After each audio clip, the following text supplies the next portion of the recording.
ভারত শাসিত কাশ্মীরের পেহেলগাঁওয়ে সশস্ত্র হামলায় ২৬ জন পর্যটক নিহত হওয়ার পর ভারত ও পাকিস্তানের মধ্যে উত্তেজনা নতুন মাত্রা পেয়েছে। হামলার জন্য পাকিস্তানকে দায়ী করে ভারত আটারি সীমান্ত বন্ধ সহ কূটনৈতিক কর্মী কমানো, ভিসা নিষেধাজ্ঞা আরোপ এবং ঐতিহাসিক সিন্ধু পানি চুক্তির বাস্তবায়ন স্থগিতের সিদ্ধান্ত নেয়। জবাবে পাকিস্তান ওয়াঘা সীমান্ত ও আকাশসীমা বন্ধ করে এবং দ্বিপাক্ষিক বাণিজ্য স্থগিতের ঘোষণা দেয়। পাকিস্তানও তাদের কূটনৈতিক কর্মী সংখ্যা কমানোর পাশাপাশি ভারতের প্রতিরক্ষা উপদেষ্টাদের দেশ ত্যাগের নির্দেশ দিয়েছে। পাকিস্তানের জাতীয় নিরাপত্তা কমিটি এক বিবৃতিতে জানায়, সিন্ধু পানি চুক্তি স্থগিতের ভারতের সিদ্ধান্ত প্রত্যাখ্যান করা হয়েছে। কমিটি হুঁশিয়ার করে বলছে, পানির প্রবাহ রোধ বা দিক পরিবর্তন যুদ্ধ ঘোষণার শামিল হবে। একই সঙ্গে পাকিস্তান সিমলা চুক্তি সহ সব দ্বিপাক্ষিক চুক্তি স্থগিতের অধিকার প্রয়োগ করতে পারে বলেও উল্লেখ করা হয়।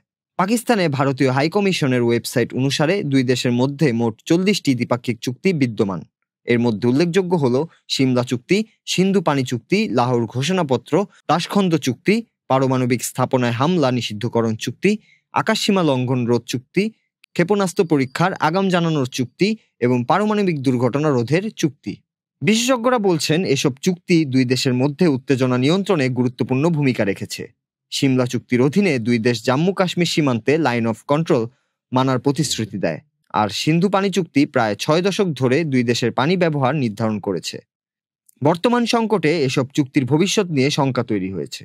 দুই প্রতিবেশী দেশের মধ্যে সম্পর্কের অবনতির প্রভাব শুধু কূটনীতিতেই নয়, আঞ্চলিক স্থিতিশীলতায়ও পড়তে পারে বলে আশঙ্কা করা হচ্ছে।